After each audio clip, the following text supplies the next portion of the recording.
ರಾಷ್ಟ್ರದ ರಾಜಧಾನಿ ದೆಹಲಿಯಲ್ಲಿ ಗಾಳಿ ಕಲುಷಿತಗೊಂಡು ಏನೆಲ್ಲ ಸಮಸ್ಯೆ ಉಂಟಾಗ್ತಾ ಇದೆ ಅನ್ನೋದನ್ನು ನೋಡ್ತಾ ಇದ್ದೀವಿ.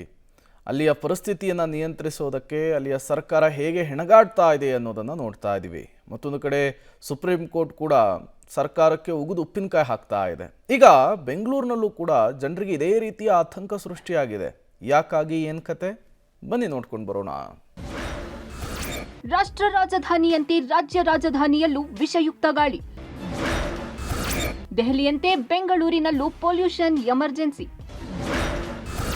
ನಗರದ ಹಲವೆಡೆ ವಿಪರೀತ ಧೂಳು, ನಿವಾಸಿಗಳಲ್ಲಿ ಹೆಚ್ಚಿದ ಆತಂಕ.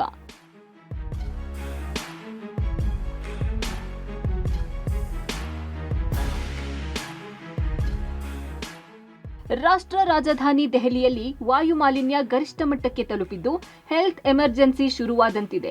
ಈ ಆತಂಕ ಇದೀಗ ಬೆಂಗಳೂರಿಗೂ ಕಾಡುತ್ತಿದೆ. ನಗರದ ಹಲವೆಡೆ ಮಾಲಿನ್ಯದ ಪ್ರಮಾಣ ಹೆಚ್ಚಾಗಿದೆ. ಬನ್ನೇರುಘಟ್ಟ ಮುಖ್ಯ ರಸ್ತೆಯಲ್ಲಂತೂ ವಿಪರೀತ ಧೂಳಿಗೆ ವಾಹನ ಸವಾರರು ನಿತ್ಯ ನರಕ ಅನುಭವಿಸುತ್ತಿದ್ದಾರೆ. ಜಲಮಂಡಳಿಯ ಕಾಮಗಾರಿಯೊಂದಕ್ಕೆ ಆಗಿದ ರಸ್ತೆಗೆ ಬಿಬಿಎಂಪಿ ಡಾಂಬರು ಹಾಕಿಲ್ಲ. ಹೀಗಾಗಿ ಮಣ್ಣು ರಸ್ತೆಯಿಂದ ವಿಪರೀತವಾಗಿ ಧೂಳು ಬರ್ತಿದೆ. ರಸ್ತೆಯ ಅಕ್ಕಪಕ್ಕದ ವ್ಯಾಪಾರಸ್ಥರು ಮಾಸ್ಕ್ ಹಾಕೊಂಡೇ ವ್ಯಾಪಾರ ಮಾಡುತ್ತಿದ್ದಾರೆ. ಬೈಕ್ನಲ್ಲಿ ಹೋಗುವವರು, ಫುಟ್ಪಾತ್ ಮೇಲೆ ಓಡಾಡೋರು ಕೂಡ ಮಾಸ್ಕ್ ಧರಿಸಿಯೇ ಧೂಳಿನಿಂದ ಬಚಾವಾಗ್ತಿದ್ದಾರೆ. ಬೆಳಿಗ್ಗೆ ಒಂದು ಸಂಜೆ ತನಕ ನಮ್ಗೆ ಇರೋಕ್ಕೆ ಆಗ್ತಲ್ಲ, ವ್ಯಾಪಾರ ಮಾಡೋಕ್ಕಾಗಲ್ಲ. ಮೇನ್ ರೋಡ್ಗಳಲ್ಲಿ ವ್ಯಾಪಾರ ಮೊದಲೇ ಇಲ್ಲ, ಅಂಥದ್ರಲ್ಲಿ ಈ ಥರದ ಧೂಳಲ್ಲಿ ನಮಗೂ ಆಗಲ್ಲ, ವ್ಯಾಪಾರನೂ ಇಲ್ಲ. ಇದನ್ನ ಹೇಳೋರಿಲ್ಲ ಕೇಳೋರಿಲ್ಲ. ಇಲ್ಲಿ ಅದೇ ಆರೋಗ್ಯ ಸಮಸ್ಯೆನೂ ಅಷ್ಟೇ, ಮಾತ್ರೆ ತಗೊತಾ ಇದ್ದೀವಿ ಕಪ್ಪ ಅಂತೇಳ್ಬಿಟ್ಟು ಇರೋಕ್ಕಾಗ್ತಾ ಇಲ್ಲ. ದಿವಸನ ಧೂಳು ಹೊಡೆಯೋದಾಗತ್ತೆ. ಇಲ್ಲಿ ಇಟ್ಕೊಂಡು ವ್ಯಾಪಾರ ಮಾಡೋಕ್ಕಾಗಲ್ಲ.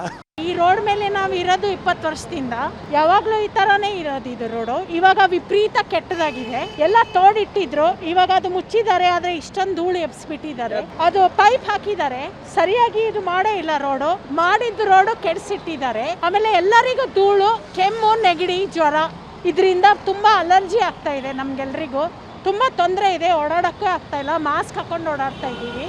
ಅದೇ ಇವಾಗ ಸೀಸನ್ನು ಚೇಂಜ್ ಆಗ್ತಾ ಇದೆ. ಅದಕ್ಕೆ we are suffering like anything. 2-3 ತಿಂಗಳಿನಿಂದ ಧೂಳಿನ ಸಮಸ್ಯೆ ಹೆಚ್ಚಾಗಿದೆ. ಕೆಲವರಿಗೆ ಕೆಮ್ಮು, ಗಂಟಲು ನೋವು, ಡಸ್ಟ್ ಅಲರ್ಜಿಯಂತಹ ಆರೋಗ್ಯ ಸಮಸ್ಯೆಗಳು ಕೂಡ ಕಾಣಿಸಿಕೊಂಡಿವೆಯಂತೆ.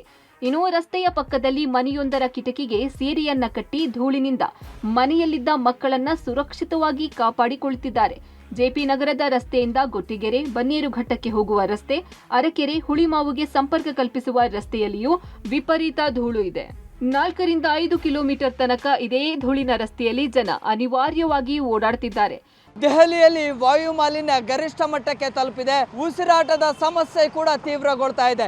ಇಂತಹದ್ದೇ ಆತಂಕದ ಸ್ಥಿತಿ ಬೆಂಗಳೂರಿಗೂ ಕೂಡ ತಟ್ಟುತ್ತಾ ಅನ್ನುವಂತಹ ಆತಂಕ ಇದೆ. ಬನ್ನೇರುಘಟ್ಟ ಮುಖ್ಯ ರಸ್ತೆಯಲ್ಲಿದ್ದೇನೆ, ಗಮನಿಸ್ತಾ ಇದ್ರಿ. ದೊಡ್ಡ ಮಟ್ಟದಲ್ಲಿ ಧೂಳು ಈ ಭಾಗಕ್ಕೆ ಆವರಿಸಿಕೊಳ್ತಾ ಇದೆ. ಇಲ್ಲಿನ ವಾಹನ ಸವಾರರು ಈ ರಸ್ತೆಯಲ್ಲಿ ಓಡಾಡೋದಕ್ಕೂ ಕೂಡ ಹಿಂಸೆ ಪಡ್ತಾ ಇದ್ದಾರೆ. ಅಷ್ಟರ ಮಟ್ಟಿಗೆ ಸಮಸ್ಯೆ ಆಗ್ತಾ ಇದೆ. ವಿಪರೀತ ಧೂಳಿನಿಂದಾಗಿ ಟೂ ವೀಲರ್ಗಳು ಜೊತೆಗೆ ಆಟೋ ಚಾಲಕರಿಗೆ ತುಂಬಾ ಸಮಸ್ಯೆ ಆಗ್ತಾ ಇದೆ. ಜಲಮಂಡಳಿಯಿಂದ ಈ ರಸ್ತೆಯನ್ನು ಅಗೆದಿದ್ರು, ಅದನ್ನು ಪ್ರಾಪರ್ ಆಗಿ ಅದನ್ನು ಮುಚ್ಚಿಲ್ಲ. ಸೊ ಹಾಗಾಗಿ ವಿಪರೀತ ಧೂಳು ಬರುತ್ತೆ. ಅಕ್ಕಪಕ್ಕದ ಅಂಗಡಿಗಳಿಗೂ ಕೂಡ ಈ ಒಂದು ಧೂಳು ಆವರಿಸ್ಕೊಳ್ಳುತ್ತೆ.